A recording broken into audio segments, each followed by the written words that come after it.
Harvard professor Shoshana Zuboff is sometimes called the Karl Marx of our time. Her monumental book, The Age of Surveillance Capitalism, exposed the dubious mechanisms of our digital economy. According to Zuboff, our personal and private experiences have been hijacked by Silicon Valley and used as the raw material for extremely profitable digital products. The term surveillance capitalism is not an arbitrary term. Why surveillance? Because it must be operations that are engineered as undetectable, indecipherable, cloaked in rhetoric that aims to misdirect, obfuscate, and just downright bamboozle all of us, all the time. Connecting them. Don't be evil. Connecting them. Humanity. Don't be evil. Humanity. Humanity. It's about empowerment of the individual. The future is private. What really happens with your Facebook photos? Why are there hidden microphones in Google Nest? And Pokemon Go exposed as child molesters? In this episode of Backlight, Shoshana Zuboff reveals how Silicon Valley deceives us so well.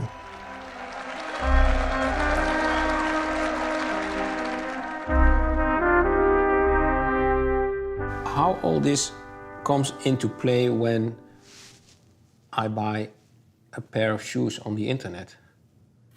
Well, you know, some people will say to me, but Professor Zuboff, I like those targeted ads. They're so useful, or I enjoy personalized services. Sometimes people will say, you know, I have nothing to hide, so I don't care what they take. Each one of these statements is a profound misconception of what's really going on. We think that the only personal information they have about us is what we've given them. And we think we can exert some control over what we give them. And therefore, we think that our calculation, our trade-off here, is something that is somehow under our control, that we understand it. What's really happening is that we provide personal information, but the information that we provide is the least important part of the information that they collect about us. Thanks to their navigation and search engine, Google knows where we are all the time and what we think. Facebook knows our hobbies, preferences, and friends, because they retrieve a lot of information from the digital traces we leave behind unwittingly. Spelling errors in your search terms, which color buttons you prefer, how fast you type, how fast you drive. Residual data. Way back at the beginning, back in the year 2000, 2001, 2002, back in those days, these data were considered just extra data. They were considered waste material. And people called them things like digital exhaust or data exhaust. Eventually, it was understood that these so-called waste materials harbored these rich predictive data.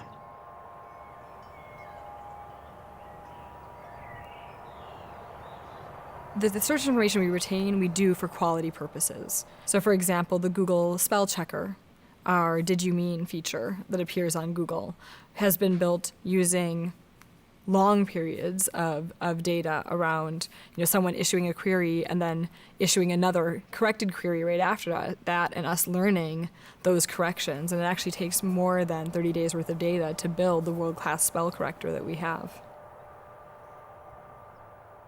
The companies like to say, we collect data so that we can improve our service.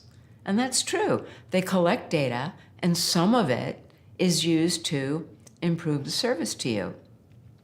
But even more of it is analyzed to train what they call models, patterns of human behavior.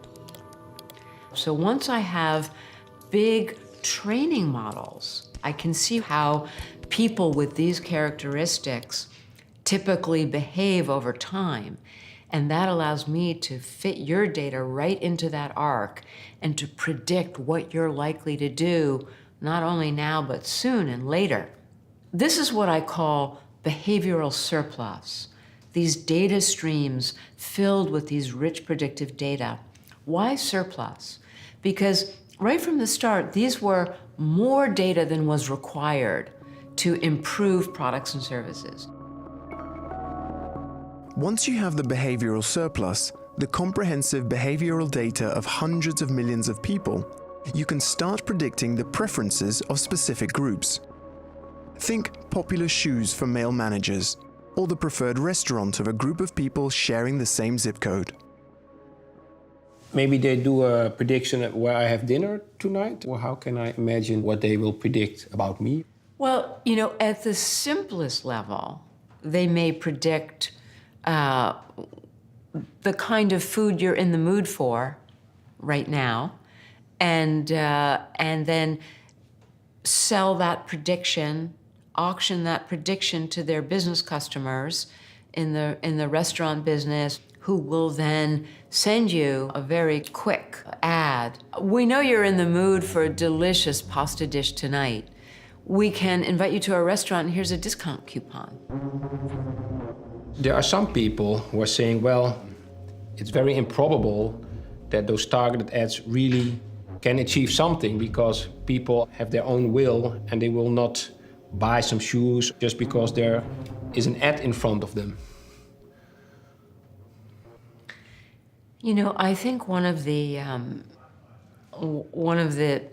misconceptions that it's really important for us to move away from is that surveillance capitalism is something that is only manifest in our lives when we're online, or somehow it's only restricted to online targeted advertising.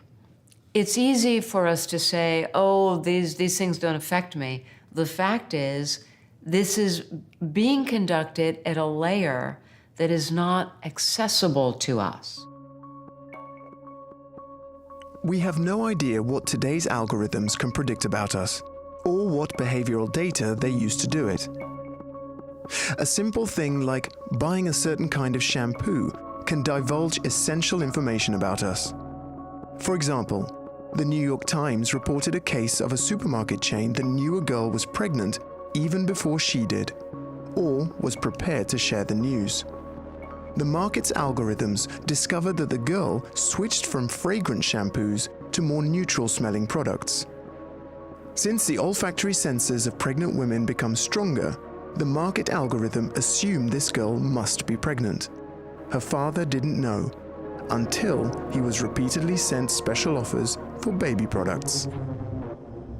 Thanks to the analysis of trillions of terabytes of behavioral data that we unwittingly leave around the digital domain, big tech sometimes knows us better than we know ourselves. They can predict things like our personality, our emotions, our sexual orientation, our political orientation, a whole range of things that we never, ever intended to disclose. The predictive value that big tech can glean from residual data is huge. The family photos we post on our Facebook pages contain residual data from which vast amounts of valuable knowledge can be distilled. Let's say I put my children's birthday party photo album on the web, on the Facebook pages. What we don't understand is that the most important thing there are not the photos per se. It's the predictive signals that these companies can lift from the photos. It's not just my face, but it's allowing them to have the face so that they can analyze the hundreds of muscles in my face.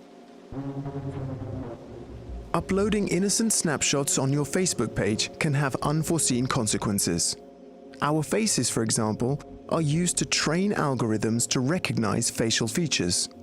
And we have absolutely no idea what that facial recognition software is used for. These data streams with these rich predictive signals are fed into the new factories, the computational factories, analyzed for predictions of human behavior, and these predictions are then sold. Who are they sold to? They're not sold to us. We are not the customers. They're sold to businesses, to business customers who want to maximize our value to their business, whatever it may be. They use information from our faces, which we've given billions and billions of photos to Facebook to train models for facial recognition. Those models are then sold to military operations, some of them in China.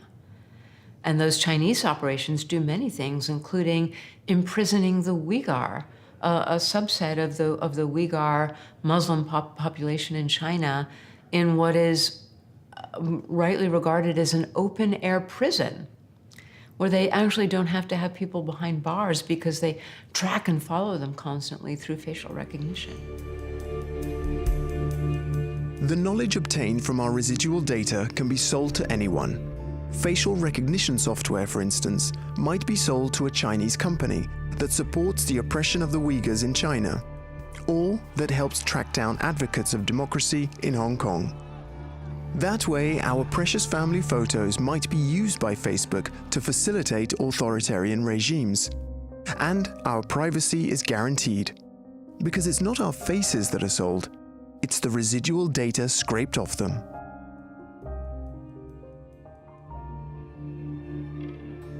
It's very difficult to have a concept of this for a very good reason. It's not because we're stupid. It's because these processes have been disguised. They operate in stealth. They have been engineered to be indecipherable, to be undetectable, to create ignorance in a vast group of all of us that they call users. Our ignorance is their bliss.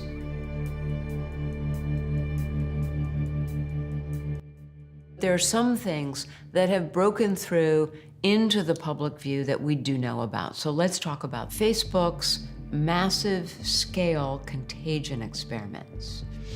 And this is where Facebook experimented with subliminal cues planted in its Facebook pages that would actually influence offline, real-world behavior and emotions, to see if they could make people feel happier or sadder using subliminal cues with language manipulation and word manipulation and so on. Well, when the experimenters wrote up this work in the very prestigious scholarly journals that published the results of these experiments, they emphasized two key findings. Number one, we now know that we can manipulate subliminal cues in the online context to change real-world behavior or real-world emotion. We know that we can be successful at doing this. Number two, we can exercise this power, these methods, while bypassing user awareness.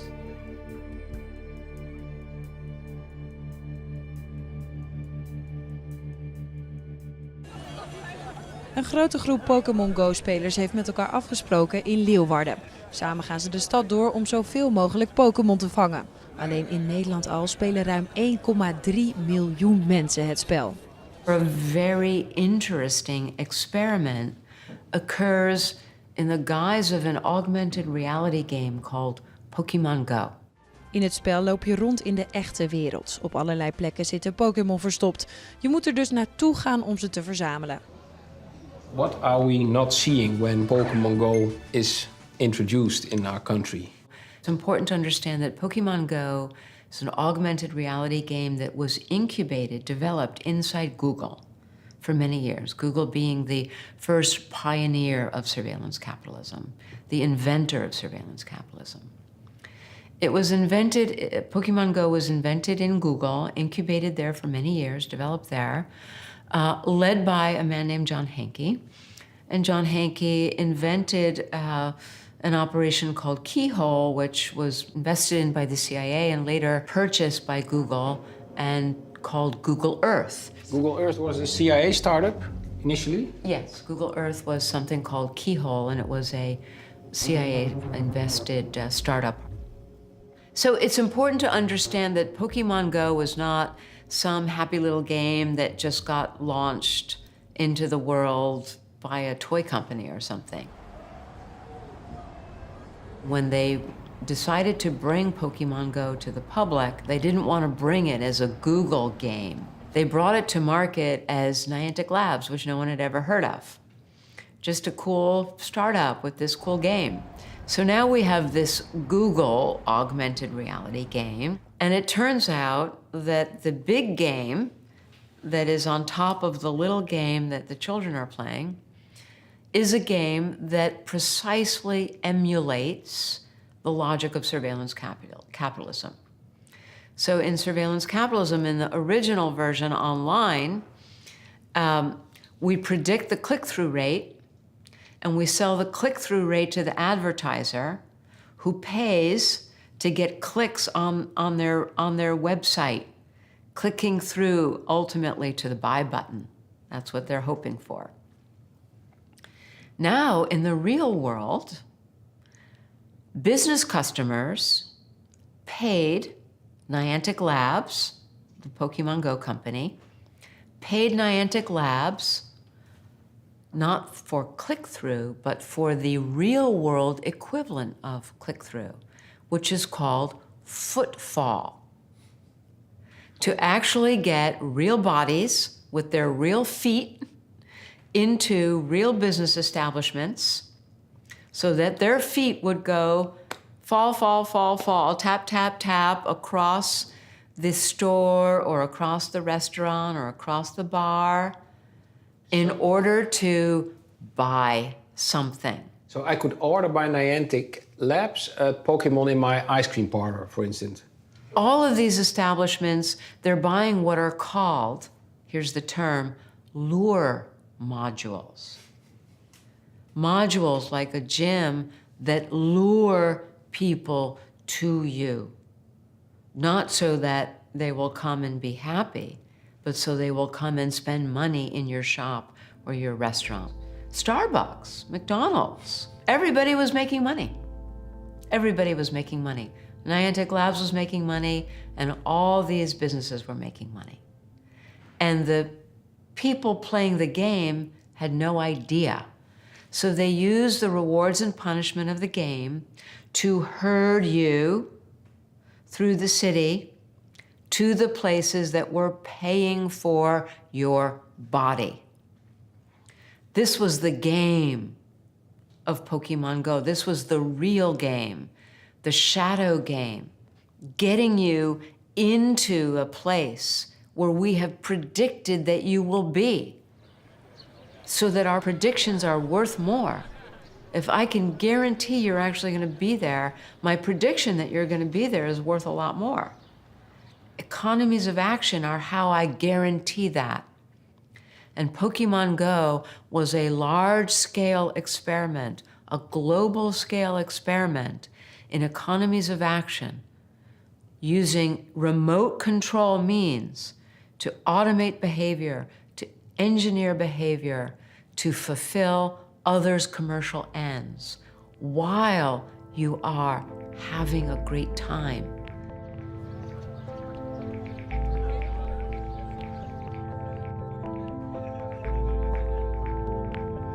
You are intended to be in the feeling of being served.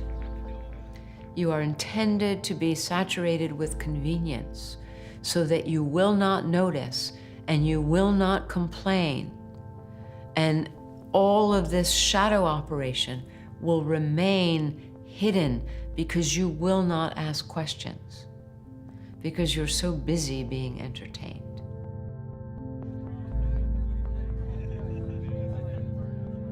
So it's no longer enough to just have what you're doing online, you're browsing, you're sending messages, you're sending emails. We want to know about your walk in the park. We want to know about what you're doing in your car. We want to know about your home and what you're doing in your home. What if home security was different? What if it looked different?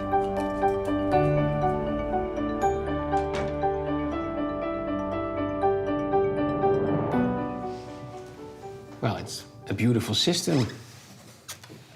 Some bright engineering-oriented person discovered that the Nest security system has a microphone built into it.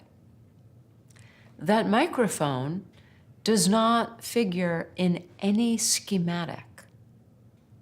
When you buy the security system and it has the piece of paper that you unfold and the schematic, or you go online to learn about it and there's a schematic, it does not show a microphone. It does not discuss a microphone. Now, why would you have a microphone there? Well, remember, what is our business? Our business depends upon extraction of behavioral surplus, scale, scope, and action. So, what better device to extract behavioral surplus, especially new forms, voices, conversations, what you're watching on television, what music you're listening to, who's coming in and out of your house, whether or not you're shouting at each other over the breakfast table. All of this has tremendous predictive value.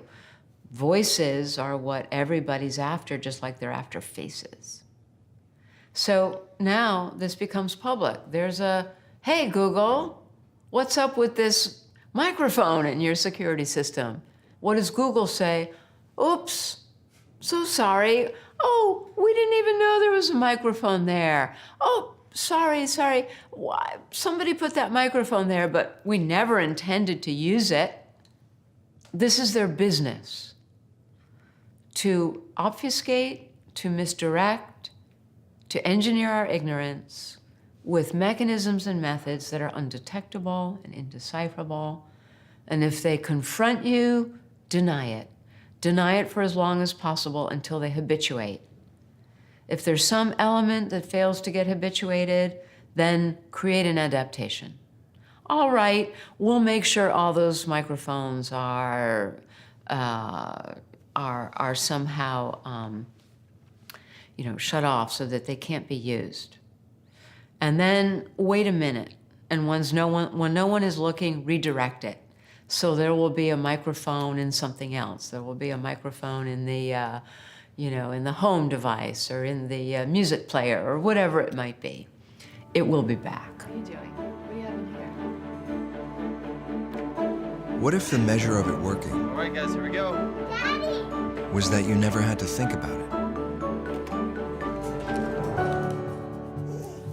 There's two legal scholars, and they're at the University of London, and they analyze the privacy policy, how we give our consent to these devices, right?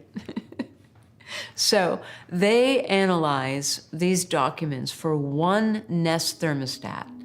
What happens is the thermostat collects data, it sends those data to third parties, and those third parties send data to third parties ad infinitum, an infinite regress, where your data is going goodness knows where. And no company takes responsibility for what the third parties that it's sending your data to may do with your data. Nest will say, if you don't want us to take your data and you don't want us to send it on to third parties, that's okay, but be aware that without your data, we will stop supporting the functionality of your thermostat. We will stop upgrading the software. Be aware that the smoke detector may no longer work. Be aware that the pipes in your home may freeze. So now the functionality of the device is held hostage to your agreeing to the privacy contract. And they say, by the way, even if you agree and we maintain the functionality, we're sending it to these other third parties and they're going to use it the way they choose, and we take no responsibility for what they do with it. All right, so now these two scholars do an analysis of one Nest thermostat, and what they conclude is that given these arrangements, any self-respecting consumer, anyone who's even a little bit vigilant about their consumption habits, should review a minimum of 1,000 privacy contracts in order to install just one single Nest thermostat in your home. You have 3 minutes to exit. What if it gave you time? And what you really need from home security? A sense of security. So they start extracting data at scale. First, it's everything you do online, and then pretty soon they need more data, but then they also discover that we need varieties of data. It's not just volume, but it's different qualities of data.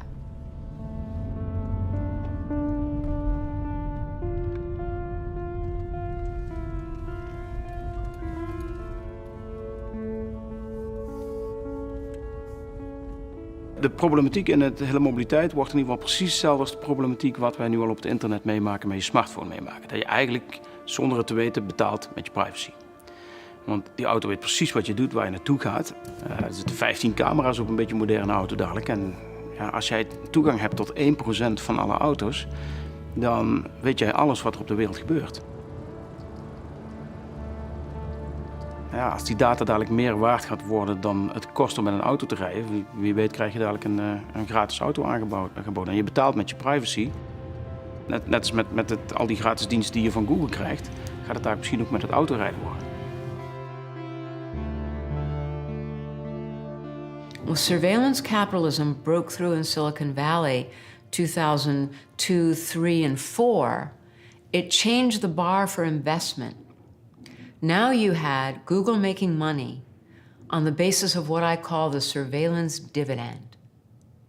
Now, what venture capitalist wants to invest in a firm that's, just making an app when it can invest in a firm that's making an app plus the surveillance dividend? So what happened right away was that the investment started flowing to the people who were making more money, and that more came from the surveillance dividend. And now that is the structure that is flowing across the whole economy. Why bother to put all that effort into the engineers and the factories and the science to make a car that runs without carbon, when all we need to do is sell the data from the darn vehicles, and we've got the surveillance dividend, and all those investors are going to come to us and give us the kind of market capitalization that the leading surveillance capitalists have. That's our new lease in life. That's our path forward in the 20th century. En die data is zoveel waard, daar zit iedereen op de azen. En daarom wil Google ook graag in die wereld van automotive, want op zich valt er met auto's niet zo heel veel te verdienen. En die gaan die auto als paard van Troje gebruiken om aan al die data te komen. We even now see it coming full circle back to the birthplace of mass production in the Ford Motor Company, where the CEO of Ford Motor now says, we want market capitalization like Facebook and Google. How do we get it? Well, instead of figuring out how to make a car that runs carbon-free, what we're going to do is repurpose our automobiles as surveillance vehicles, and we're going to stream data from the 100,000 people who are driving around in Ford cars. We're going to combine that with the data we have from Ford Credit, where he says, we already know everything about you. And these data sets are going to put us on a par with the likes of the great surveillance capitalists, and who wouldn't want to invest in Ford Motor under those circumstances?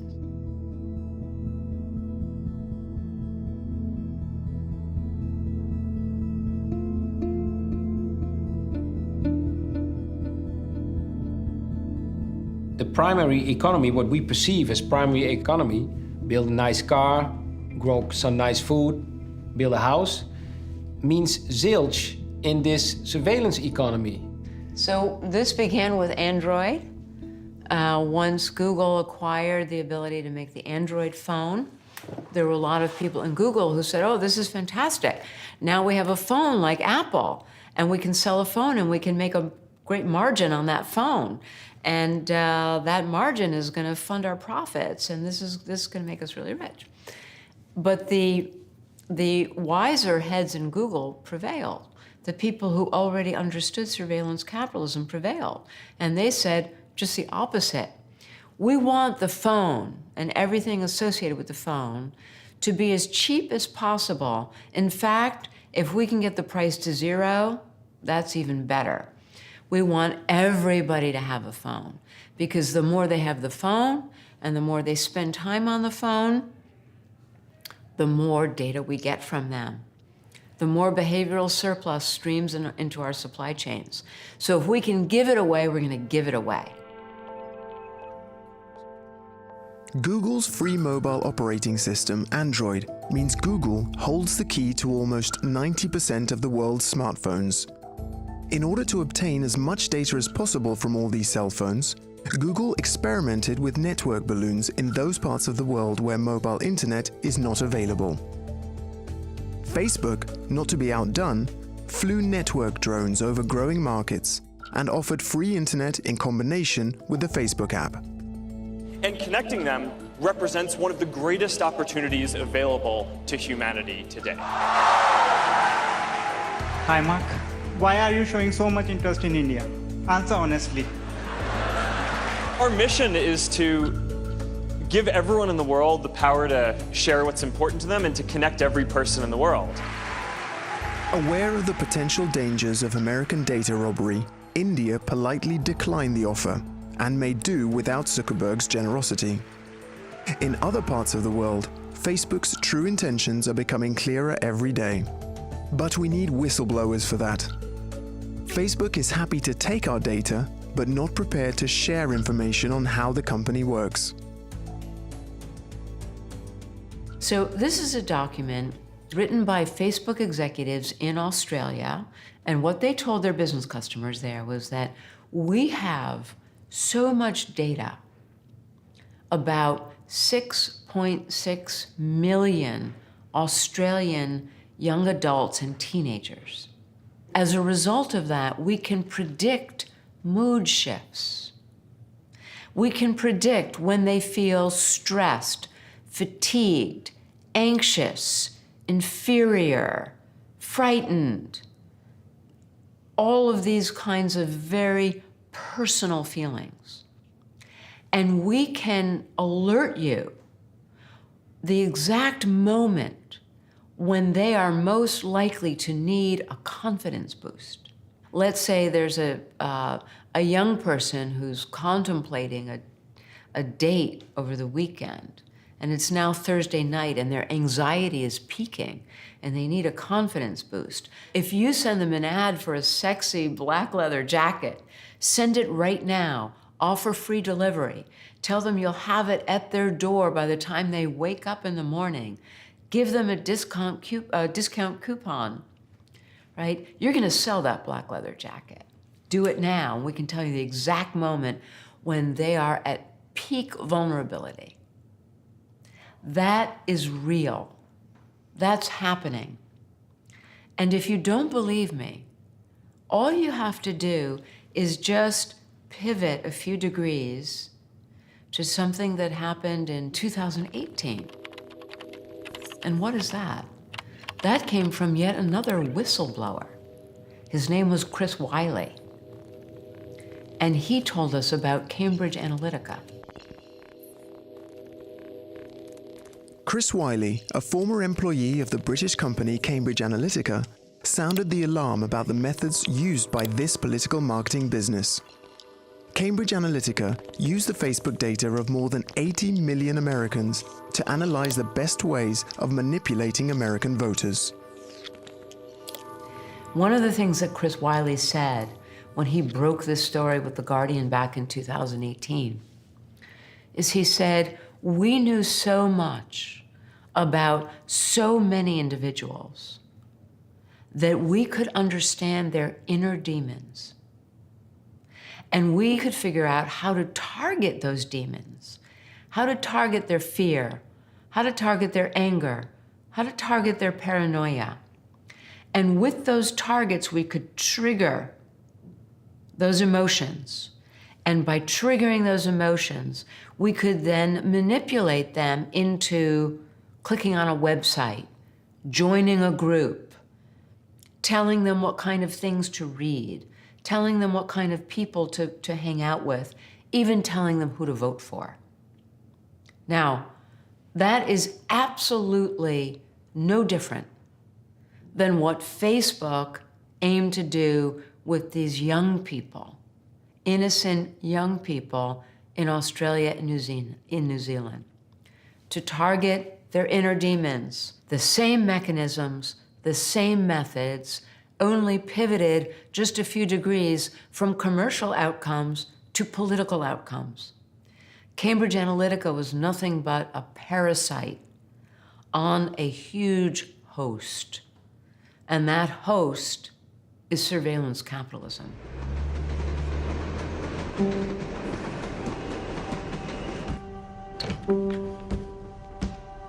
Hi, Ella. Hope you're settling in okay. You know how I always say, everything you need is already within you? The truth is, there's only so much you can do by yourself. Welcome to the office. We all need people to get where we're going. Ask yourself who you're going to do it with.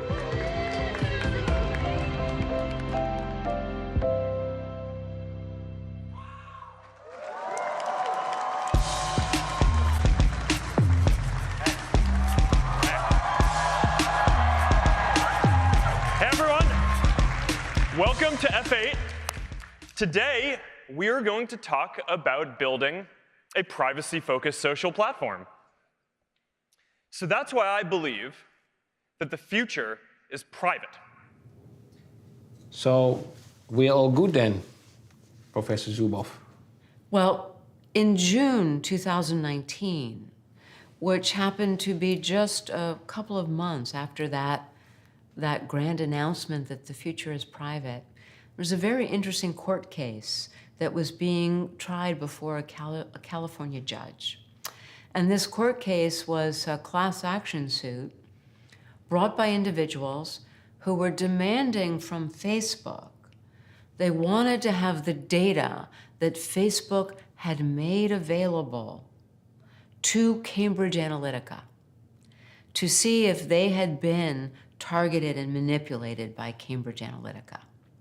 And this had come to a head in a California court. The Facebook counsel who argued this case stood in front of the judge and said that any Facebook user gets on the platform and typically is sharing information with 100 or more people in their network.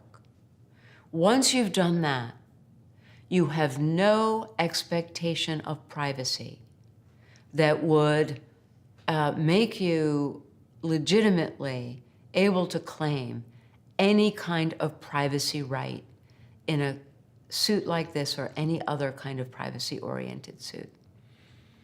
And so here we have, again, the public operation and the shadow operation. What's happening backstage is a lawyer standing in front of a judge saying, no Facebook user has any legitimate expectation of privacy. This is the next chapter for our services.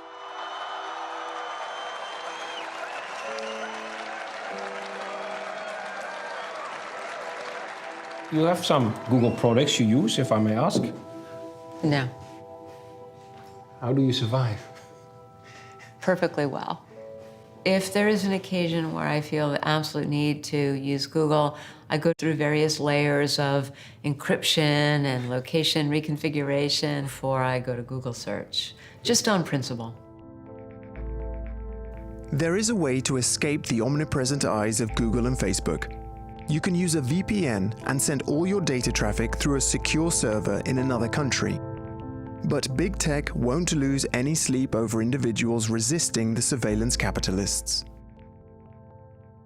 I don't want anyone to get confused that if you forego Google search, you are somehow, fighting the fight, because this is a collective problem and it requires collective action.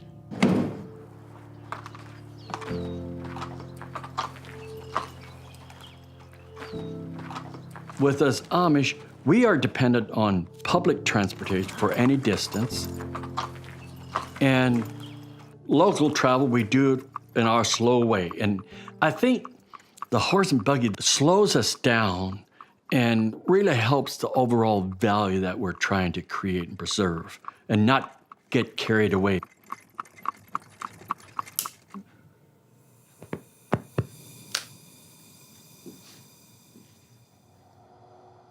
A regular computer with your safety walls, where you can't get on porn sites and things like that. Now, when our lockdowns that we have, that is totally locked down. Can you go on the internet with this computer? No, absolutely not. It will not play a movie picture or music or anything like that. It's not a computer that was torn down. It was built from the ground up like this. Especially for Amish. Yes. Would you mind showing me your mobile phone? Okay, yes. The only thing you can do with that is call. You cannot text, do anything like that. It's just a portable phone. So this is where it stays. But as far as going home, no, I don't have it. I keep it right here. That's for the business. The technology is progressing so fast, it's hard to deal with. We have to teach what the moral impact is in being involved in this so each individual can make better choices for themselves.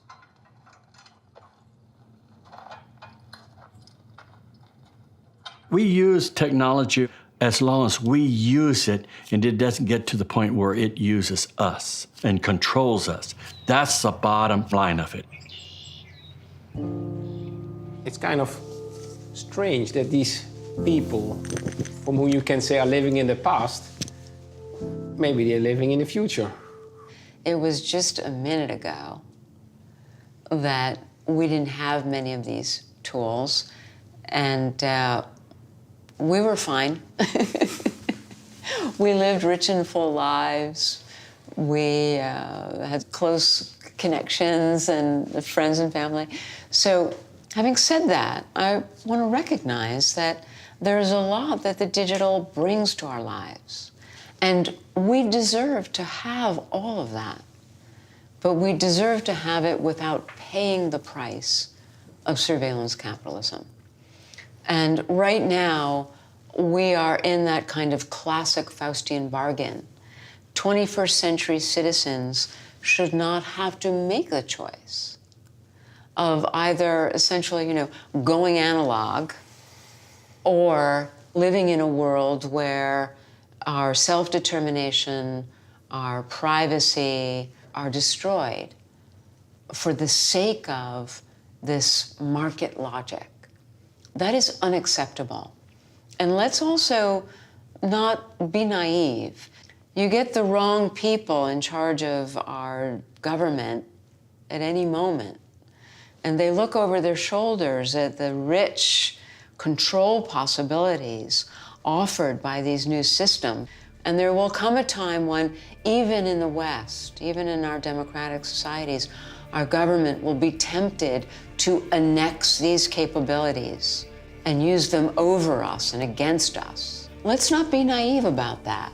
When we decide to resist surveillance capitalism, right now, while it lives in the market dynamic, We are also preserving our democratic future and the kinds of checks and balances that we will need going forward in an information civilization if we are to preserve freedom and democracy for another generation.